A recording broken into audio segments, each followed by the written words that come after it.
Olá, boa noite. Estamos iniciando. A Luciana chegando por aqui. Boa noite, Ellen. Boa noite, Luciana. Sejam bem-vindas. Nós vamos dar início à nossa aula de Direito Constitucional Tributário, né? Nossa última aula de Direito Constitucional Tributário. Na próxima semana, nós estaremos em semana de prova. Então, como que vai funcionar, né? Como que vai acontecer? Eu vou postar as provas, né, com antecedência, provavelmente com 1, 2 dias de antecedência, e depois de postado as provas, na sexta-feira, que seria o dia, né, da nossa aula, que é o dia da nossa aula, eu vou abrir a sala de reunião, conforme nós, né, fazemos nos outros dias, para ficar tirando dúvidas. Então, quem tiver alguma dúvida sobre a prova, sobre o conteúdo, eu vou estar com a sala de aula aberta para poder tirar as dúvidas de vocês. Porém, eu vou abrir às 19 horas a sala e eu fico até mais ou menos às 20 horas. Se o pessoal estiver participando, se tiver uma boa participação, a gente segue até as 22, né? Então, eu vou aguardar para ver como que vai ser a procura, né? Se estiver todo mundo participando, aí a gente fica até as 22. Caso contrário, eu encerro por volta das 20, 20 e 30, mais ou menos, a gente encerra, certo? Isso na semana que vem. E hoje? Hoje eu combinei com vocês que como nós já concluímos o nosso conteúdo, que nós falaríamos hoje sobre impostos, que é um assunto novo, né, para a gente tratar. Um assunto que nós não conversamos ainda. Porém, eu fui repassar todas as nossas aulas e eu percebi que as nossas primeiras aulas, elas ainda não, elas foram trabalhadas em sala de aula. Então, a maioria das nossas aulas estão postadas, né, que foram aulas remotas, elas estão postadas, vocês podem ter acesso para fazer a revisão, para fazer prova, para o que necessitar. Em relação às primeiras aulas, nem todos assistiram às primeiras aulas e elas também não ficaram postadas, porque elas foram trabalhadas em sala de aula. Então, eu pensei que a gente poderia, hoje, fazer uma revisão dos principais pontos, tirar as principais dúvidas de vocês, né? Com o pessoal da manhã, nós pegamos até algumas questões do portal e resolvemos juntos, né? Tiramos as dúvidas sobre aquelas questões do portal que vocês já fizeram, que vocês já realizaram. Inclusive, eu já lancei a nota das provas parciais de vocês, né? E eu percebi que todos fizeram até com uma certa antecedência, né? Então, gostaria de agradecer e parabenizá-los, né, pela realização das atividades no prazo, né, conforme for solicitado. Mas aí também eu deixo a critério de vocês. Eu preparei as duas aulas, né? Eu estou aqui, tanto as aulas a gente pode fazer revisão, quanto, se vocês quiserem seguir com conteúdo novo e trabalhar impostos, também nós podemos trabalhar, né? Como está só a Luciana agora aqui logada na nossa aula, você pode dar a sua opinião, Luciana. O que você prefere trabalhar hoje? Professora, realmente, as primeiras aulas lá do semestre eu fiz de manhã, eu estava de manhã. Aí eu não, não tive mais aula presencial à noite, né? Quando eu transferi, eu estava quarentena. A professora, a senhora quiser, você fica melhor, né? A senhora quiser, se quer falar dos impostos ou das aulas. Como? Você falou por último? A senhora falou que tinha pensado em fazer uma revisão sobre impostos, é isso? É sobre tributos. Não, eu falei assim, que eu pensei em trabalhar um conteúdo novo só sobre impostos, né? Então, pegar o IPTU, ISS, os impostos em espécie, para a gente trabalhar hoje, né? Eu até deixei os slides ali separados para a gente trabalhar. Mas se vocês preferirem, como é a nossa última aula, a gente pode fazer revisão também. E aí, né, por isso que eu falei, já que vocês estão aqui, agora chegou a Regiane e a Camila também, aí eu estou perguntando porque, para mim, é tranquilo trabalhar qualquer um dos dois temas, né? Então, se vocês quiserem trabalhar impostos, que é um conteúdo novo que a gente ainda não trabalhou, né? E que nem é matéria desse semestre, mas que é de direito tributário, é bastante importante, a gente trabalha impostos hoje. Agora, se vocês disserem, não, vamos fazer uma revisão de tudo que a gente viu até hoje, falar dos principais pontos, também a gente pode fazer dessa forma. Professora, eu acho então a revisão, falando dos principais pontos, porque essa disciplina de direito tributário, ela é bem intensa, né? É difícil da gente entender profundo ela, né? Se a senhora quiser fazer uma revisão, acho que fica bom. Os principais pontos, né, que ela falou? Sim. A Camila, a Regiane, querem falar alguma coisa?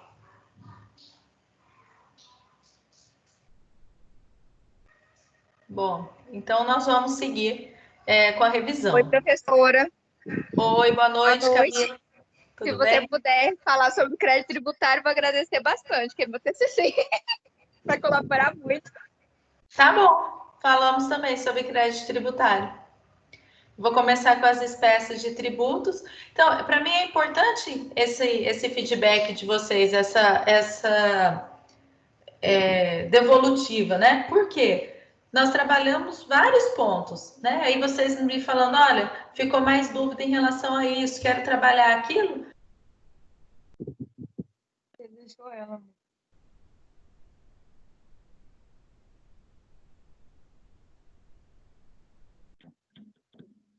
Professora, não está dando para te ouvir. Não sei se é só eu.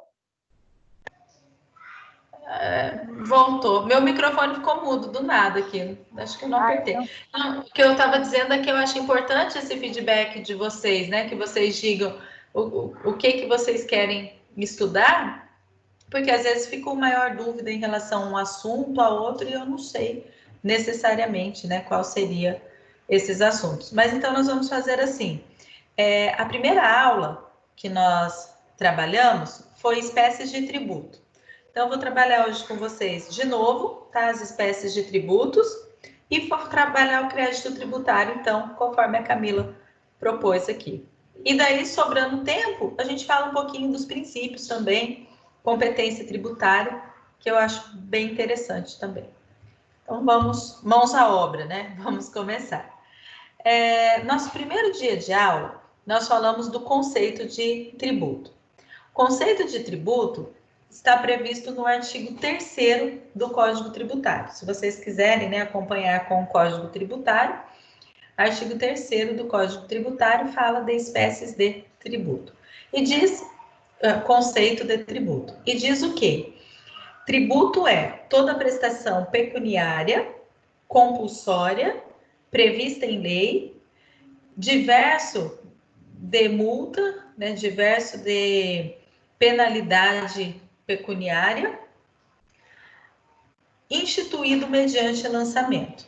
Então, primeiro ponto, tributo deve ser pago em dinheiro. Tributo é prestação pecuniária. Inclusive, a atividade 1 aqui do livro, aquelas questões objetivas, né, da atividade avaliativa, ela traz questões sobre esse conceito de tributo. Então, tributo é prestação pecuniária, por isso deve ser pago em dinheiro. Prestação pecuniária, mas existe uma exceção. O artigo 156, inciso 11 do 156, inciso 11 do CTN estabelece que eventualmente tributo pode ser pago, a obrigação tributária pode ser extinta pela dação em pagamento. Dação em pagamento não é pagar tributo de forma pecuniária, né? É dar algum bem em pagamento. Porém, esse inciso estabelece que o tributo deve ser pago em bens imóveis. Então, a dação em pagamento deve ser estabelecida na forma do Código Civil, deve estar prevista em lei específica e o bem dado deve ser um bem imóvel. Então, primeiro ponto, né, da obrigação pecuniária. Depois, tributo à prestação pecuniária compulsória. O pagamento do tributo é obrigatório. Não cabe ao contribuinte dizer se ele quer ou não efetuar o pagamento do tributo. Uma vez ocorrido o lançamento, uma vez ocorrido o fato gerador, o contribuinte é obrigado a pagar. E se não pagar, o que acontece? E se não pagar, o que acontece é que ele vai sofrer uma execução fiscal e penhora de seus bens. Por isso, nós dizemos que tributo é prestação pecuniária compulsória instituído mediante lei. Não existe nenhum tributo que não seja instituído por lei. Obrigatoriamente, tributo vai ser instituído por lei, só vai ser criado por lei. Ah, mas existem exceções ao princípio da legalidade. Existem exceções ao princípio da legalidade. Quais são essas exceções? São alguns tributos que podem ter as alíquotas aumentadas por decreto. Então, a exceção não diz respeito à instituição do tributo, à criação do tributo. A exceção diz respeito somente a aumento do tributo mediante decreto, tá? Se vocês tiverem alguma dúvida ou quiserem fazer alguma observação, me interrompam, né? Me chame aqui, ergue a mão aqui, ou me chama que eu abro para vocês falarem. Tributo é prestação pecuniária compulsória instituído por lei, que não se confunde com multa. Tributo, eu não pago tributo em razão de uma infração. Não é sanção pela infração da legislação tributária. Eu pago tributo porque o princípio da solidariedade estabelece que todos os cidadãos devem arcar com os ônus do Estado, devem custear as despesas do Estado e promover a política pública que o Estado quer realizar, que o Estado prevê a realização dessa política pública na própria Constituição. Mas para realizá-la precisa de dinheiro. E o dinheiro vem de onde? De nós, cidadãos. Então, somos nós que vamos manter o Estado por meio do pagamento de tributos. Então, não pago tributo porque eu infringi a lei. Tributo não se confunde com multa. Tributo é prestação pecuniária compulsória instituído por lei, que não se confunde com multa, cobrado mediante ato administrativo plenamente vinculado ou cobrado mediante lançamento. Posso dizer que ele é cobrado mediante um lançamento. E o que é lançamento? Lançamento é ato administrativo plenamente vinculado. É aquele ato administrativo que não cabe ao gestor público opinar se ele quer ou não realizar. Uma vez ocorrida a situação prevista em lei, o funcionário público, o gestor público, obrigatoriamente precisa efetuar o lançamento do tributo. Tá? Então, conforme eu já disse, nós temos duas questões lá da unidade 1 que falam sobre esse conceito de tributo. Dê uma olhadinha lá depois nessas questões. Se sobrar tempo no final da aula, a gente revê também essas questões. Espécies de tributos. Nós temos 5 espécies de tributos previstas no Código Tributário e na Constituição Federal. Artigo 145 da Constituição diz que são tributos os impostos, as taxas e as contribuições de melhoria. O artigo 5º do Código Tributário diz que são espécies de tributos os impostos, as taxas e as contribuições de melhoria. Ah, professora, mas você disse que são 5 espécies de tributos, né? Quais são as outras duas? As outras duas são empréstimo compulsório e contribuições especiais. Essas outras duas não estão expressamente previstas no artigo 145 como sendo tributos, né? No artigo 145 da Constituição. Mas são institutos que vêm logo após o artigo 145. São institutos que estão o empréstimo compulsório no artigo 148 da Constituição e a contribuição especial no artigo 149 da Constituição. são institutos que se enquadram perfeitamente nesse conceito de tributo que nós acabamos de mencionar, que está lá no artigo 3º do Código Tributário. E são institutos que estão dentro de um capítulo da Constituição que recebe o nome do Sistema Tributário Nacional. Por essa razão, nós entendemos que empréstimo compulsório e contribuições especiais também são tributos. E quando eu digo nós entendemos, não é só eu e vocês, né? Quando eu digo nós entendemos, é a doutrina, é a jurisprudência, é a... Hoje eu posso dizer que nem há controvérsia, que é unânime na doutrina o entendimento de que existem 5 espécies de tributos. Nós encontramos até alguns autores que classificam diferente os tributos. Classificam assim, contribuições, dentro das contribuições, as contribuições de melhoria e as contribuições do artigo 149. Mas todos consideram os 5 institutos como sendo tributos, tá? Então, isso é importante para nós. E daí nós vamos falar, então, um pouquinho sobre cada um desses tributos, começando dos impostos. Nós encontramos a previsão de impostos no artigo 16 do Código Tributário Nacional, que diz o seguinte: imposto é o tributo pago independentemente ou exigido, né? Imposto é a espécie de tributo exigida independentemente de qualquer contraprestação do Estado. Eu não pago tributo porque o Estado me dá algo em troca. Eu pago o imposto, né? Na verdade, eu não pago o imposto porque o Estado me dá algo em troca. Eu pago o imposto porque eu sou legalmente obrigado a pagar. Porque eu não tenho a opção de pagar ou não. Mas, mais especificamente, eu pago o imposto porque eu realizei o fato gerador. Então, uma vez realizando o fato gerador, nasce para mim a obrigação de pagar um tributo.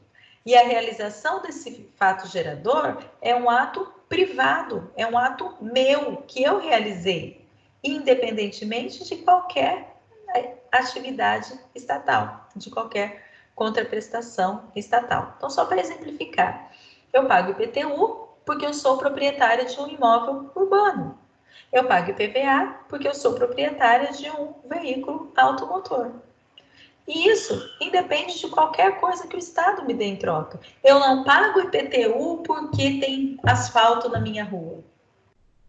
Eu não pago IPVA porque a estrada é boa.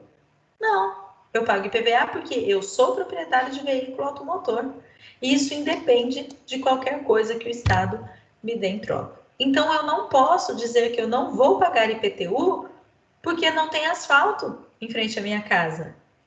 Por essa razão, eu já disse para vocês em sala de aula, e eu repito agora, que existe uma lei no município estabelecendo isenção de IPTU para pessoas que tiverem os seus imóveis em ruas que se tornaram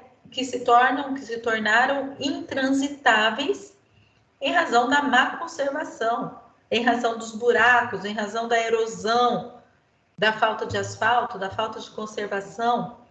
Então, a lei municipal diz assim, olha, se a sua rua for intransitável, você tem direito a não pagar o IPTU. Ao meu ver, essa lei é inconstitucional, porque ela não condiz com o conceito de imposto, que é tributo, imposto é tributo que independe de qualquer contraprestação estatal. Nós chamamos o imposto de tributo unilateral. Eu pago e o Estado não precisa me dar nada em troca. Então, ao meu ver, essa lei está equivocada.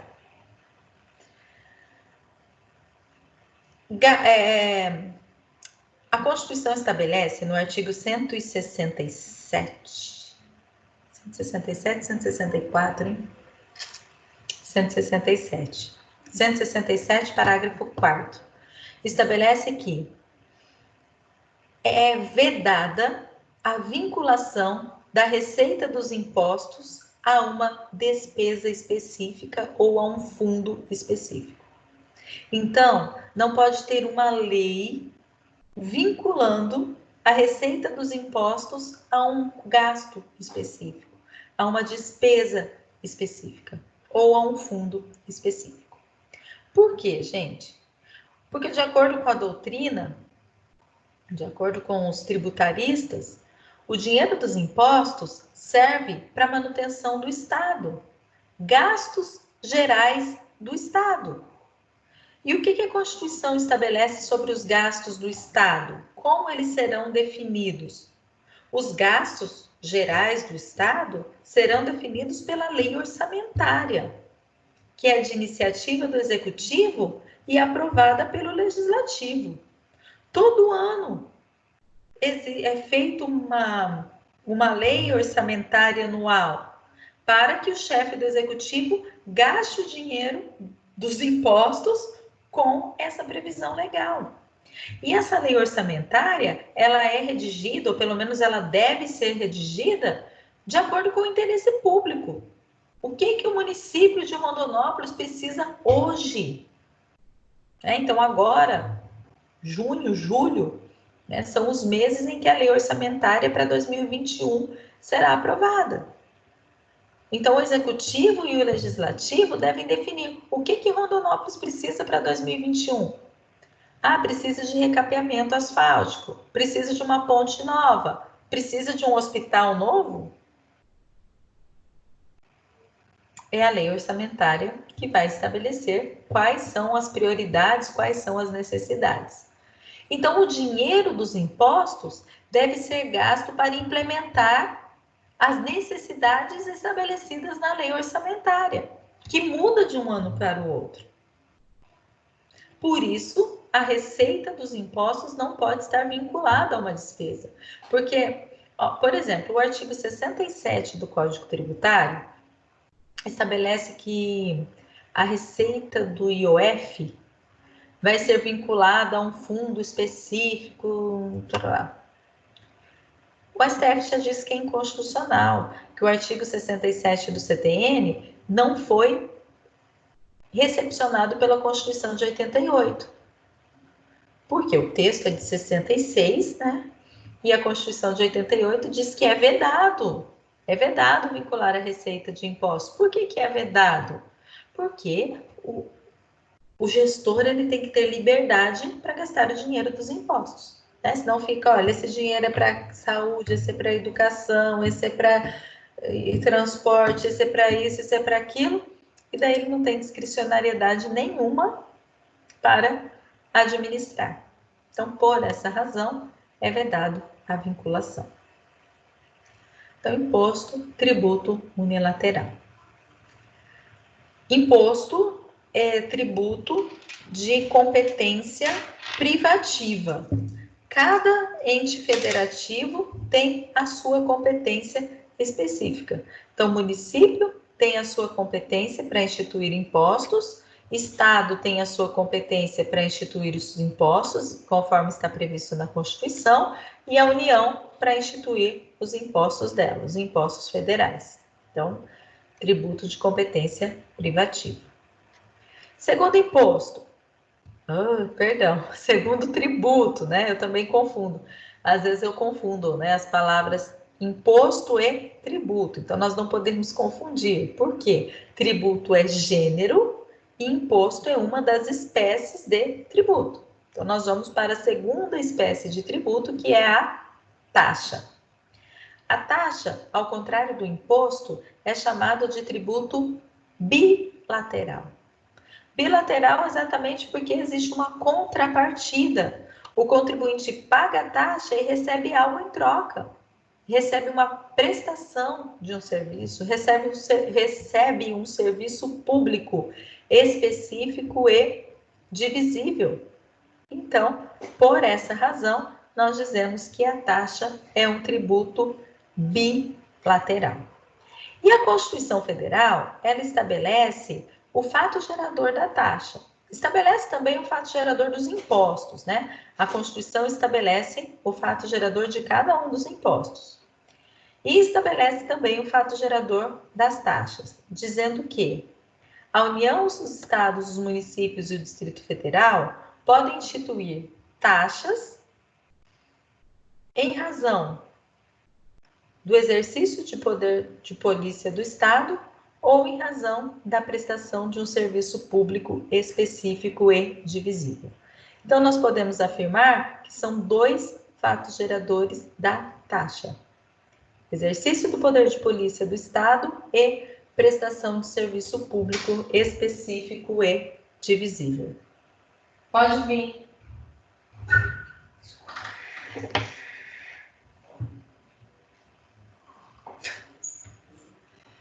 Fecha a porta.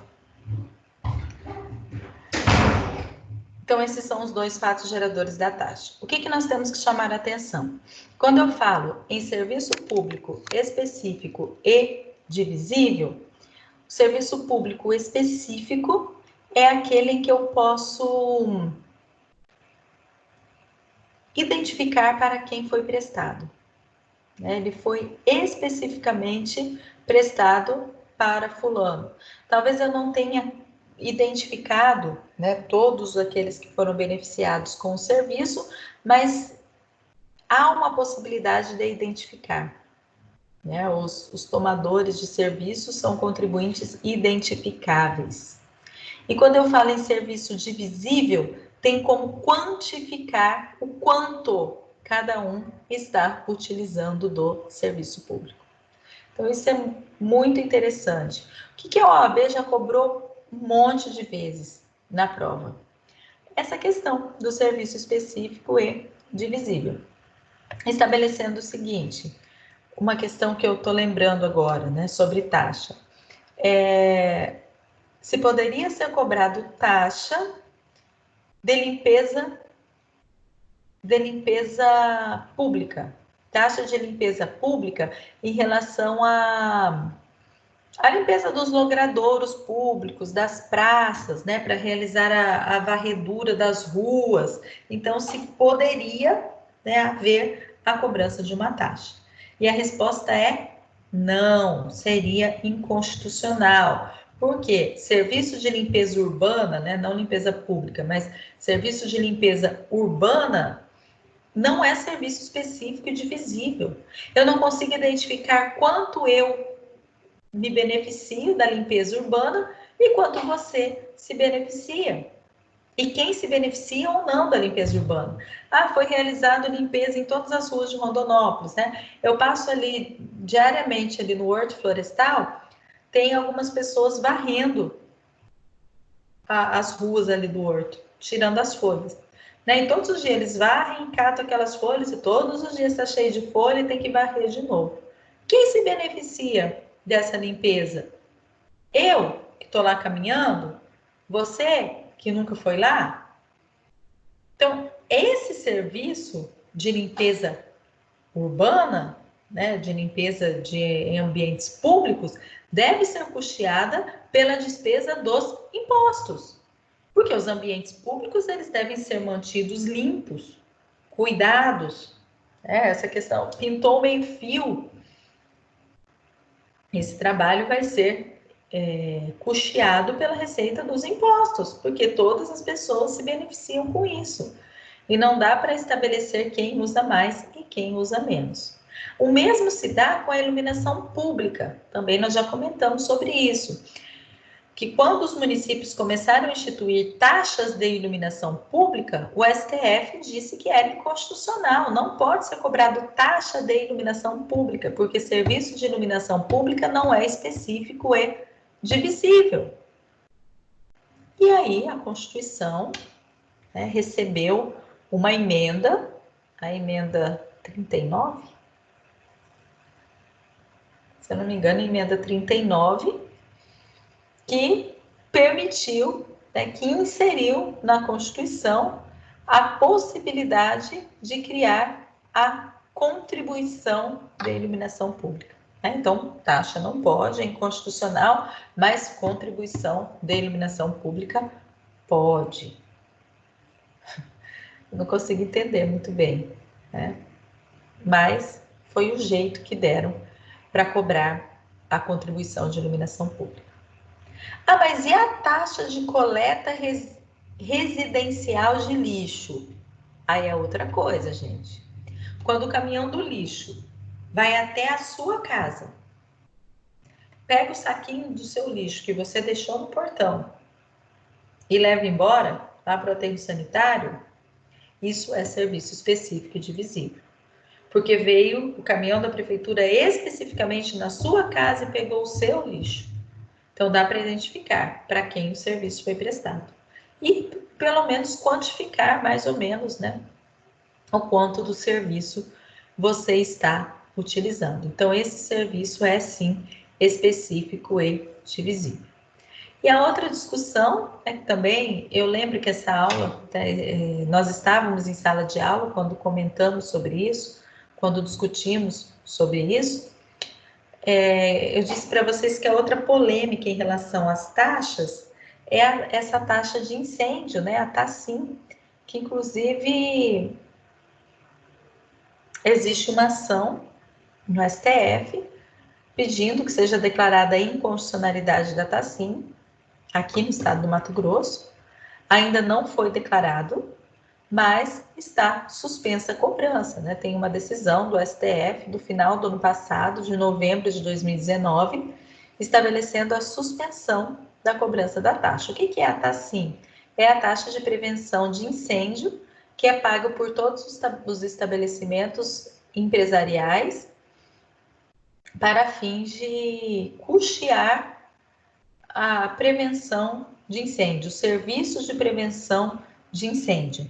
E caso, né, esses estabelecimentos precisem do corpo de bombeiros, então eles estão custeando antecipadamente a manutenção do órgão.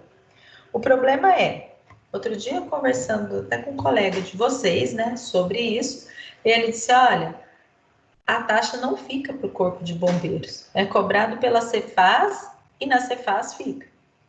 Quer dizer, o Corpo de Bombeiros é um órgão do Estado, né? O Corpo de Bombeiros é agregado à Polícia Militar e é uma instituição mantida pelo Estado.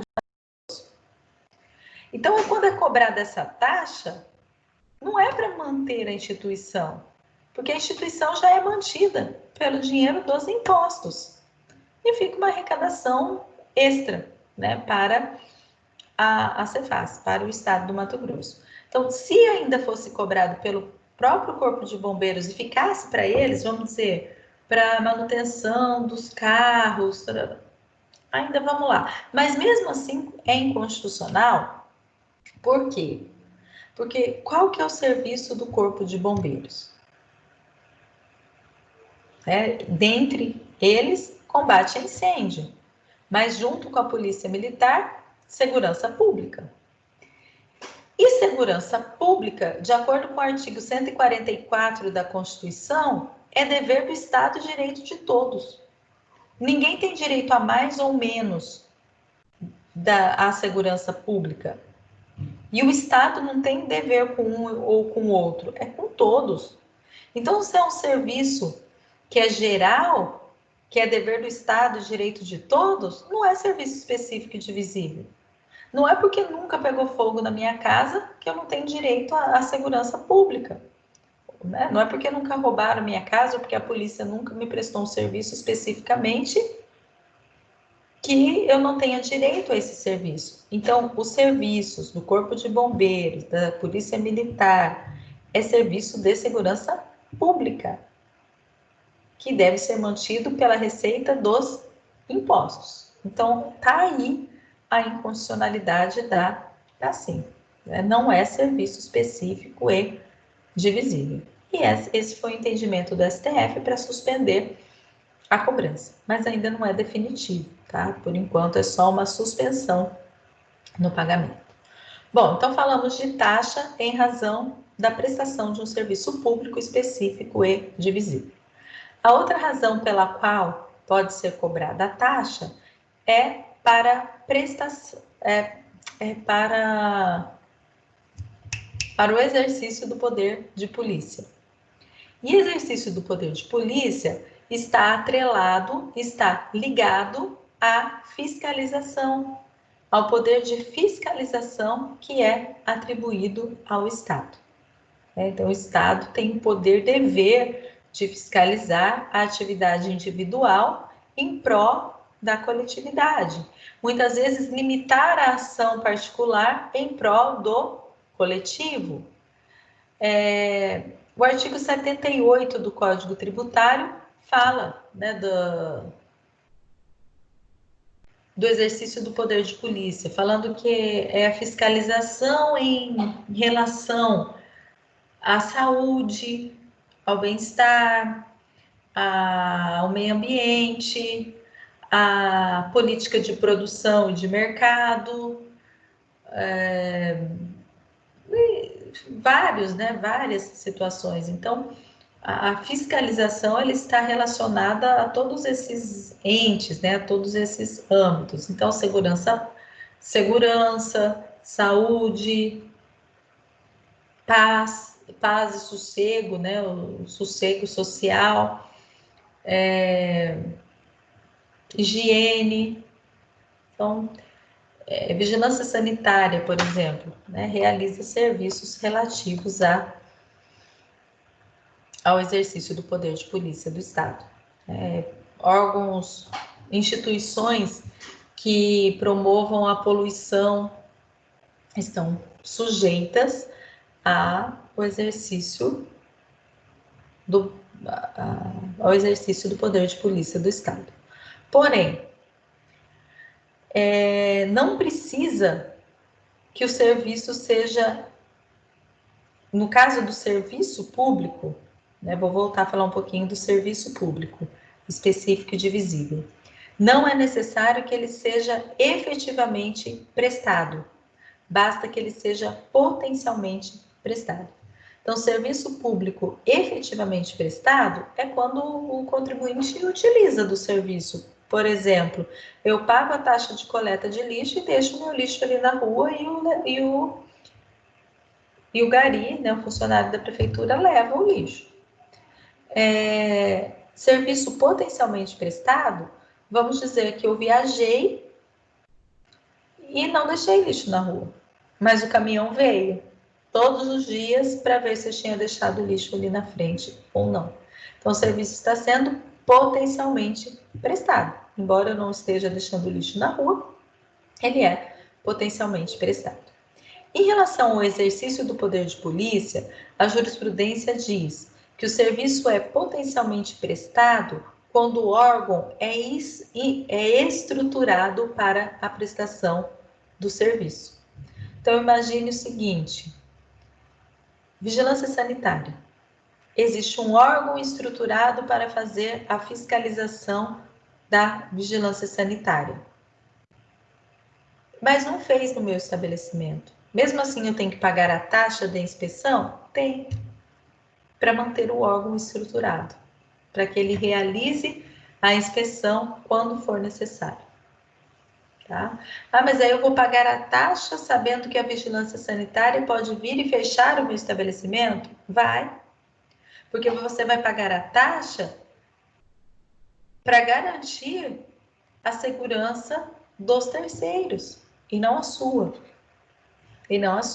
Se você desenvolve uma atividade, né, que possa colocar em risco o bem-estar da população, nada mais justo que você custeie o órgão que vai fazer a fiscalização para que você não extrapole, né, os seus direitos e acabe prejudicando alguém. Tá? Então, sobre a taxa, são esses os pontos, né, que eu estou recordando agora importantes. Caso vocês se lembrem de mais alguma coisa ou quiserem perguntar alguma coisa, podem perguntar. Taxa, contribuição de melhoria.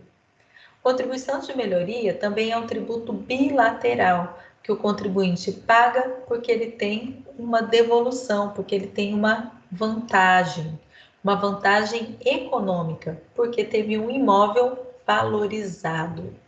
A contribuição de melhoria pode ser cobrada toda vez que existe uma valorização imobiliária decorrente de obra pública. Então, foi feita uma obra pública que acarretou valorização de um imóvel específico. Em razão dessa valorização, o dono do imóvel vai pagar a contribuição de melhoria. A contribuição de melhoria está prevista nos artigos 80 e 81 do Código Tributário Nacional. Também no inciso 3º do artigo 145 da Constituição. Sobre a contribuição de melhoria, é interessante chamar a atenção. Primeiro, um exemplo, né, de obras que corriqueiramente trazem valorização imobiliária. O melhor exemplo que eu acho de obra que traz valorização imobiliária para o contribuinte é o asfalto. É porque não há dúvida nenhuma que o imóvel em uma rua asfaltada vale mais que o imóvel em uma rua que não está asfaltada. Isso é muito claro, isso é muito óbvio. Então, eu moro em uma casa que fica em uma rua que não tem asfalto. O município vem e faz o asfalto. Pode cobrar a contribuição de melhoria? Pode. Ah, mas o meu imóvel já vai ser valorizado e eu vou pagar mais IPTU em razão disso. Tudo bem, isso é um ponto. Você vai pagar mais IPTU porque a base de cálculo do seu imóvel mudou. Mas você também vai pagar a contribuição de melhoria. Professora, Oi? e este pagamento dessa contribuição, ele vem junto com o boleto, para cobrança de IPTU, ou ele é à parte, é alguma coisa separada? Olha, ele deve ser separado. Por que deve ser separado? Porque pode ser que você queira contestar o lançamento do IPTU e queira pagar a contribuição de melhoria. Ou vice-versa, você concorda com o IPTU, mas quer contestar a contribuição de melhoria, né? Então, quando vem junto, limita o direito do contribuinte recorrer. Então, o correto é que seja separado. Agora, pode ser que o município, né, coloque um só boleto? Pode. Pode ser que venha assim. Por exemplo, a contribuição de iluminação pública dos imóveis territoriais, né, que são aqueles que não têm construção, vem junto com o IPTU. Agora, dos imóveis que têm construção e, portanto, ligação de energia elétrica, vem na própria conta de energia elétrica. Mas isso é garantido pela própria Constituição, que pode ser dessa forma, na contribuição de iluminação pública. Na contribuição de melhoria, não tem nenhuma regra específica proibindo. O que existe são orientações da jurisprudência, até algumas decisões judiciais, dizendo que o ideal é que seja cobrado separado, né, para que a pessoa tenha direito de recorrer de um e pagar o outro, né, ou vice-versa. Aqui em Rondonópolis, eles não costumam cobrar a contribuição de melhoria. O que se faz aqui, às vezes, é quando a prefeitura chama o cidadão e, ao invés de instituir um tributo, que é uma contribuição de melhoria, faz um contrato. Na prática, o prefeito chega, né, representado por alguém, e diz assim: olha, nós queremos fazer asfalto nessa rua, mas não tem dinheiro suficiente. Vocês querem asfalto nessa rua? Aí as pessoas vão dizer que sim, então vocês têm que ajudar a prefeitura a custear a obra. Vocês concordam? Aí as pessoas acabam concordando, porque ou concordam ou não tem o asfalto, e aí pagam uma coparticipação, ajudam o município a custear a obra. Mas isso não é contribuição de melhoria. Isso é um contrato que acaba havendo entre a prefeitura e os munícipes, né, e as pessoas. A contribuição de melhoria seria assim, a prefeitura vai fazer a obra, antes da obra faz a lei prevendo o orçamento da obra, né, o quanto vai gastar, a localização e prevê também quais são os imóveis que serão valorizados em razão daquela obra. E publica uma lei específica dizendo que vai cobrar contribuição de melhoria em razão daquela obra. E começa a cobrar. Quando começa a cobrar? Quando a obra ficar pronta. Porque considera-se que a valorização efetiva só ocorre quando a obra estiver pronta. E isso é verdade, né? A obra em andamento não valoriza nada. É obra em andamento, pelo contrário, né? Às vezes até desvaloriza, porque tem barulho, sujeira, ruído, né? Acaba atrapalhando ali os vizinhos. Então, não vai valorizar o imóvel. Mas depois que a obra fica pronta, valoriza sim. Em relação à contribuição de melhoria, existem 2 critérios para a cobrança, 2 limites estabelecidos pelo artigo 81 do Código Tributário. O primeiro limite nós chamamos de limite. Existe o limite global e o limite individual. Nós chamamos de limite global aquele que estabelece que, somando todas as contribuições de melhorias pagas em razão daquela obra específica, todas as contribuições não podem ultrapassar o valor da obra. Então, somada todas as contribuições de melhoria cobrada em razão de uma determinada obra não podem ultrapassar o valor total da obra, né? Sob pena de ser considerado enriquecimento ilícito e determinada a devolução de parte do dinheiro para o contribuinte. Esse é o limite global. Então, em relação à contribuição de melhoria, o artigo 81 do Código Tributário estabelece o limite global e o limite individual. O que o CTN diz em relação ao limite individual? Que cada contribuinte não pode pagar contribuição de melhoria maior que o valor da valorização experimentada pelo seu imóvel. Então, se eu tenho um imóvel que teve uma valorização de R$10.000 em razão do asfalto que foi feito na rua da minha casa, a minha contribuição de melhoria não pode ser maior que R$10.000. Pode ser igual a R$10.000? Até pode. Se somado a minha contribuição aos demais contribuintes, não ultrapasse o valor total da obra. Mas não quer dizer que obrigatoriamente vai ser os R$10.000.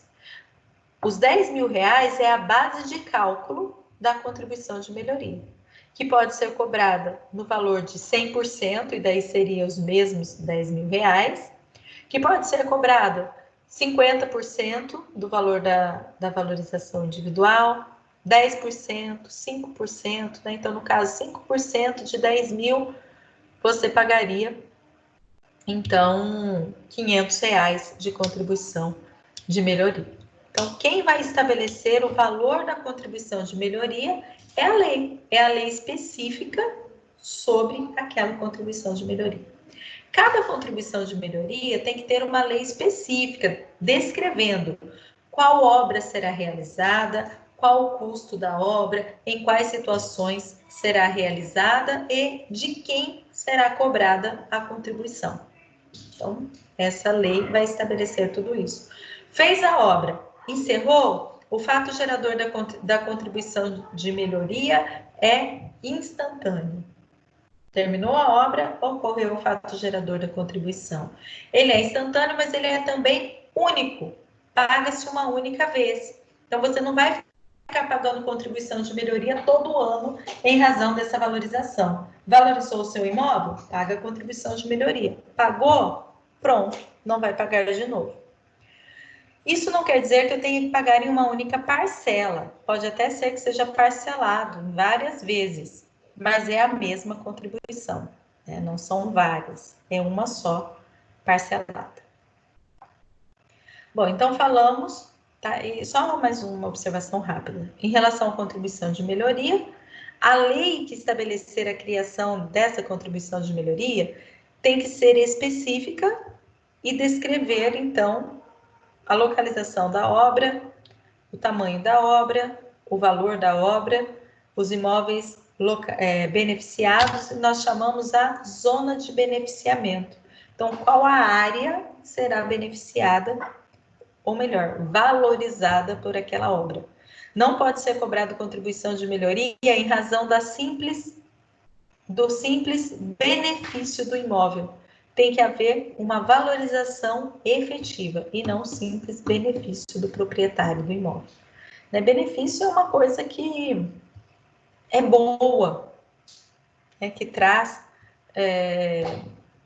melhor qualidade de vida, melhor, como fala, socialização, mas não efetivamente valoriza o imóvel.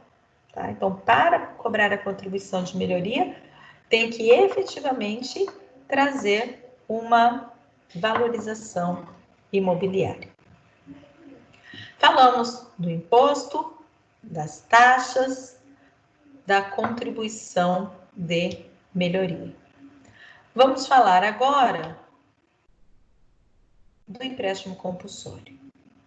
O empréstimo compulsório está previsto no artigo 148 da Constituição Federal, que estabelece o seguinte: a União, mediante lei complementar, poderá instituir empréstimo compulsório. Só nesse caput, nós temos aí 4 informações importantes. Primeiro, a União, somente a União. Competência para instituir empréstimo compulsório é da União, e só a União. Segunda informação, mediante lei complementar. Somente a União poderá instituir e de que forma? Mediante lei complementar. O instrumento obrigatoriamente tem que ser uma lei complementar. A União, mediante lei complementar, poderá instituir o quê? Empréstimo compulsório. O nome do tributo traz 2 informações importantes para nós. Primeiro, compulsório, porque ele é obrigatório, como todo tributo, como todo tributo é compulsório, eu pago independentemente da minha vontade. E aí já me perguntaram assim, professora, mas não são todos os tributos que são compulsórios? Existe a contribuição que é facultativa. Contribuição não é facultativa. Embora o nome diga contribuição, mas nós contribuímos compulsoriamente, obrigatoriamente, tá? Então, a terceira informação é que é compulsório, que é obrigatório. E a quarta informação é que é um empréstimo. O que é empréstimo? Empréstimo é alguma coisa que eu dou para receber de volta. Eu empresto, eu entrego o bem para receber o mesmo bem ou um bem fungível, na mesma quantidade e qualidade do que eu entreguei. Então, eu entrego algo pretendendo receber de volta. Isso é empréstimo. Dessa forma, o empréstimo compulsório é o único tributo que tem essa característica da restituibilidade.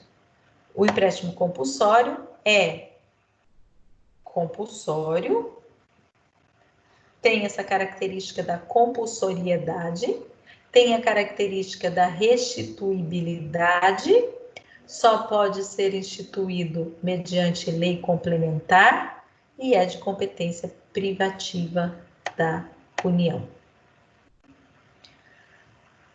Voltamos ao artigo 148. A União, mediante lei complementar, poderá instituir empréstimo compulsório. Inciso 1º, em casos de guerra ou calamidade pública. Inciso 2º, em casos de investimento público de caráter relevante e urgente. São 3 situações que autorizam a criação de um empréstimo compulsório pela União: guerra, calamidade pública e investimento público de caráter relevante e urgente. Os dois primeiros, que estão no inciso 2º, se instituído o empréstimo compulsório em razão dessas duas situações, guerra ou calamidade pública, o artigo 150, parágrafo 1º da Constituição, estabelece que haverá exceção ao princípio da anterioridade, estabelecendo que, se for instituído o empréstimo compulsório por situações de guerra ou calamidade pública, esse empréstimo compulsório não irá respeitar o princípio da anterioridade e da anterioridade especial ou nonagesimal. Em razão disso, uma vez instituído um tributo mediante lei complementar em razão de guerra ou calamidade pública, esse tributo será cobrado imediatamente após a sua publicação, após a publicação da lei que o instituir.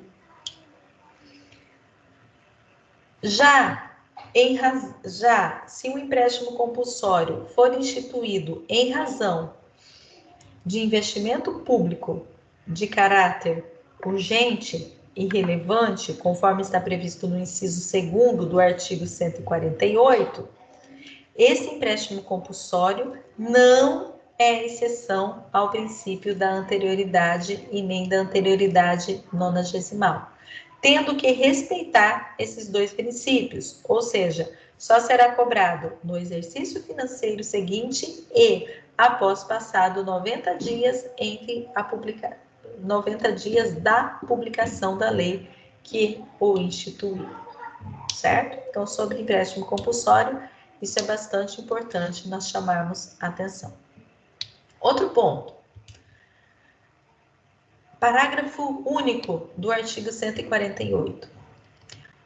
A receita do empréstimo compulsório, a arrecadação do empréstimo compulsório, está vinculado à despesa que o fundamentou. A receita do empréstimo compulsório está vinculado à despesa que o fundamentou. Dessa forma, se ele foi criado para atender a uma situação de calamidade pública, a lei que criar o empréstimo compulsório tem que definir exatamente qual é a calamidade pública que vai ser atendida. E o dinheiro terá que ser aplicado integralmente para amenizar, para ajudar naquela situação de calamidade pública. Se ele for criado para uma situação de guerra, só poderá ser aplicado para essa situação específica de guerra e nenhuma outra. E se sobrar dinheiro e teve outra calamidade pública? Devolve o dinheiro para o povo, faz outra lei e cobra outro empréstimo compulsório. É isso que está na lei. Qual o fato gerador do empréstimo compulsório? A Constituição não diz. Não é a calamidade pública, não é a guerra, mas é uma situação prevista em lei como capaz de deflagrar a relação jurídica tributária. É uma situação que, quando for criado o empréstimo compulsório, se for criado, a União terá que estabelecer na lei qual será o fato gerador desse empréstimo compulsório. Porque hoje nós não temos. Porque hoje não existe empréstimo compulsório. E a Constituição não diz qual é o seu fato gerador. A última vez que foi cobrado o empréstimo compulsório no Brasil foi em 1986, quando ele foi instituído para uma razão que hoje a Constituição não admite mais, né? Porque 86 antes da Constituição, que foi para absorver o excesso de poder aquisitivo das pessoas, para tentar diminuir a inflação do país. Tá? Então, o empréstimo compulsório, naquela época, foi instituído para isso. E ele incidia sobre o quê? Qual era o fato gerador? Lá em 86, o fato gerador era a aquisição de combustível e de veículos. Quinto tributo, contribuições especiais. O O artigo 149 do Código Tributário estabelece Professora, que... só me tira uma dúvida. O mecanismo de transferência de um título de crédito a outrem, a gente pode dar por um endosso? Sim. Ah, sim.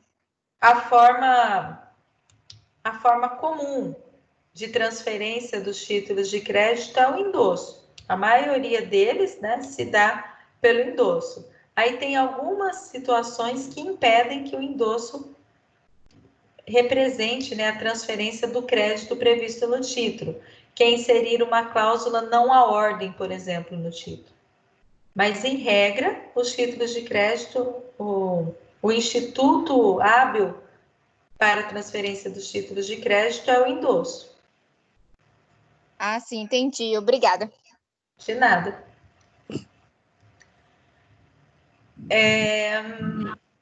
Quinta espécie de tributo, contribuições especiais. Alguns autores chamam só de contribuições e outros preferem a nomenclatura contribuições especiais. Artigo 149 da Constituição estabelece o seguinte: compete exclusivamente à União, compete privativamente a palavra. Compete privativamente à União instituir contribuições sociais de intervenção no domínio econômico e de interesse das categorias profissionais e econômicas. Sobre as contribuições, é interessante a gente chamar atenção para que elas são instituídas por lei, elas estão inseridas no campo de atuação social da União. Então, normalmente, a contribuição ela é cobrada visando uma política social instituída pela União. E a lei que criar uma contribuição, obrigatoriamente, deve estabelecer a finalidade da arrecadação. Então, vai ser instituída uma contribuição para quê? Onde vai ser aplicado o dinheiro dessa contribuição. Então, diferentemente dos impostos que eu disse para vocês que não pode ter a receita vinculada, as contribuições têm a sua receita vinculada. E aí o artigo 149 fala de contribuições sociais. Dentre as contribuições sociais, nós temos as contribuições para assistência social e contribuições gerais. Sociais gerais. As sociais gerais são aquelas que não são para a Seguridade Social, que seria como, por exemplo, o salário educação, que é uma contribuição cobrada das empresas para a manutenção do ensino fundamental no Brasil. Contribuições sociais para a Seguridade Social são aquelas que envolvem previdência, assistência social e saúde. São as contribuições que vão para o INSS. São elas o PIS, o COFINS, a contribuição sobre lucro líquido e a contribuição patronal e a do trabalhador para a Previdência Social. Então, são contribuições que vão custear a Previdência Social. Nós temos também as contribuições para a intervenção no domínio econômico, que são aquelas contribuições que servem exatamente para fazer com que a União possa intervir na sociedade, no domínio econômico. Nós temos, então, a que é mais famosa, a chamada CID combustível, contribuição de intervenção no domínio econômico cobrada sobre combustíveis, cobrada sobre a importação e a comercialização de combustíveis, petróleo e seus derivados, álcool, combustível e seus derivados, certo? Então, contribuição de intervenção no domínio econômico, a chamada CID. E nós temos também a CID combustível, ela está prevista na Lei 10.366 de 2001. E nós temos também a CID Royalties, que é cobrada sobre sobre os royalties, mas royalties remetidos para o exterior. Toda vez que alguém compra uma tecnologia, um conhecimento estrangeiro, e em troca disso, e em razão disso, envia dinheiro para o exterior, terá que pagar contribuição de intervenção no domínio econômico sobre esse valor, sobre esse...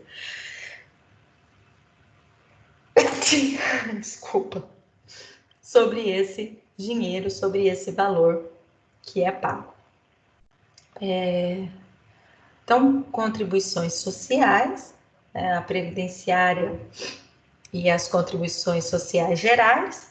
Falamos de contribuição de intervenção no domínio econômico, que é a terceira espécie, contribuição de interesse das categorias profissionais ou econômicas.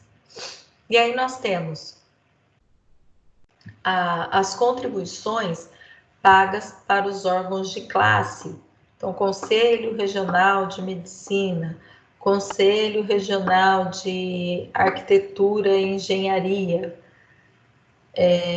Conselho Regional de Contabilidade, Conselho Regional de Administração, Conselho Regional de Enfermagem. Então, todos esses conselhos cobram, né, dos seus profissionais, dos profissionais a eles filiados, uma contribuição. Essa contribuição, ela está prevista em lei, porque é tributo, só pode ser cobrado porque está estabelecida, instituída em uma lei.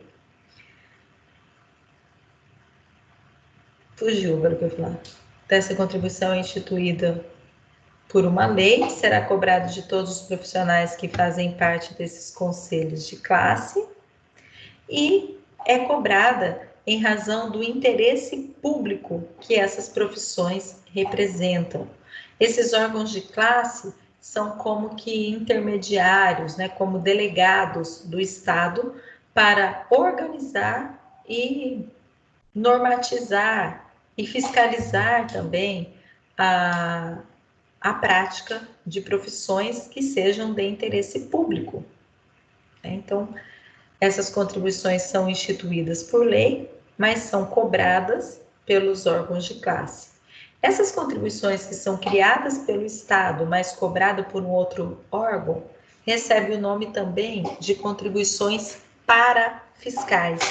Então, parafiscais porque cobradas por um ente paralelo ao Estado, por um ente que auxilia o Estado, que ajuda o Estado, que está a par, que está ao lado, que é paralelo ao Estado. Junto com essas contribuições de interesse das categorias profissionais e econômicas, nós temos também a extinta contribuição sindical, né, que foi extinta no ano de 2019? 2017, né? 2017 foi extinta a contribuição sindical, que era aquela contribuição exigida de todos os trabalhadores, correspondente a um dia de trabalho por ano desse trabalhador, com a finalidade de manter o funcionamento, de manter os sindicatos funcionando. Então, essa era a finalidade da contribuição sindical. Com a reforma trabalhista, ela foi extinta. Então, hoje não é mais cobrada. Acho que sobre contribuição, o artigo 149 fala que compete privativamente à União instituir contribuições sociais de interesse no domínio econômico e de interesse das categorias profissionais e econômicas. Tem alguma contribuição que não seja federal, então? Tem. O parágrafo 1º do artigo 149 da Constituição estabelece que os estados e os municípios podem instituir contribuições previdenciárias para os seus servidores. Então, aquele município, aquele estado que tem o plano de previdência próprio, né, que não contribui para o INSS, para a Previdência Geral, que tem seu plano próprio de previdência, esse ente federativo ele cobra também a contribuição estadual ou municipal, que é para o órgão previdenciário ser mantido, né? Então, é uma contribuição específica. Então, essa é uma exceção de contribuição que não é federal, que são as contribuições previdenciárias dos funcionários públicos estaduais e municipais cujo ente federativo tenha um órgão previdenciário próprio. E a outra exceção está prevista no artigo 149-A da Constituição, que instituiu, que criou, que autorizou, que atribuiu competência para os municípios instituírem contribuição de iluminação pública. Então, a contribuição de iluminação pública é uma contribuição de competência dos municípios e do Distrito Federal. Ela não é federal. Contribuição de iluminação pública é uma outra exceção, né? Então, uma outra exceção a essa regra de que as contribuições são federais.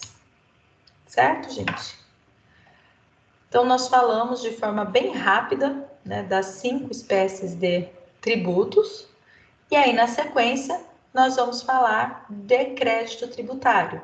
O que é crédito tributário, o que é lançamento, como é instituído, né, um crédito tributário por meio do lançamento, e aí nós falamos também de prescrição e decadência. É um assunto que eu acho bastante interessante, que ele é até um pouco difícil, né, de ser entendido. Nós precisamos, né, de atenção para estudar esse assunto crédito tributário, mas é um assunto assim de extrema importância e eu acho que vale a pena, né? Como temos a oportunidade aí, esse tempo para estar tratando do direito tributário, então a gente voltar um pouquinho e tratar do crédito tributário. Ok? Dúvidas? Quem quer fazer alguma observação? Esses dias eu recebi uma charge no WhatsApp que eu achei bem interessante, né? Professor na sala de aula, professor lá na frente, pedindo pelo amor de Deus para todo mundo ficar quieto para poder falar, né? Gente, silêncio, gente, deixa eu falar, gente, vamos continuar a aula. Aí, professor na internet, né? O professor na frente do computador falando, gente, fala alguma coisa, por favor, alguém fala, se manifestem, interajam comigo, digam que estão vivos aí do outro lado, né? E ninguém se manifesta. Mas é bem assim mesmo, não sei porque se a aula está sendo gravada, mas o pessoal fica mais tímido, né, à distância do que na sala de aula, né? Oi, professora, Oi, já que é para falar, então vamos falar. então fala. Quando é que seria devolvido o que sobra aos contribuintes no empréstimo compulsório? Nunca, né? Não, a Constituição não fala quando. A Constituição só diz que poderá ser instituído. E daí a doutrina diz assim, que a lei que criar o empréstimo compulsório vai dizer como ele será cobrado e como será a restituição. Quando foi cobrado em 86, ficou estabelecido que a restituição seria em títulos da dívida pública. E aí as pessoas começaram a entrar na justiça e o STF disse que não, que se ele foi cobrado em dinheiro, obrigatoriamente tem que ser devolvido em dinheiro. E o STF determinou a restituição das pessoas que entraram na justiça contra a União para receber esse valor. E quem não entrou na justiça não recebeu. Então, quando seria devolvido, não tem uma regra específica sobre isso. Como não tem uma regra específica dizendo como será cobrado, qual o fato gerador. Então, é assim, se vier a ser criado, a lei que criar tem que estabelecer tudo, todas as regras. Como será cobrado, qual o fato gerador, quando será devolvido, o tempo da devolução. Aí a única coisa que o STF estabelece é que a restituição tem que ser em dinheiro, em moeda. Certo? Bom, gente, agora 20 horas e 20 minutos, né? Certo. Oi.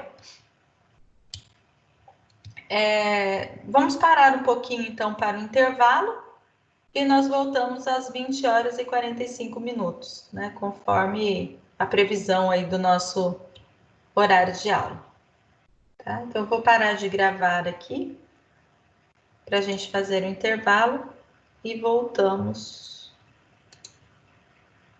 logo mais.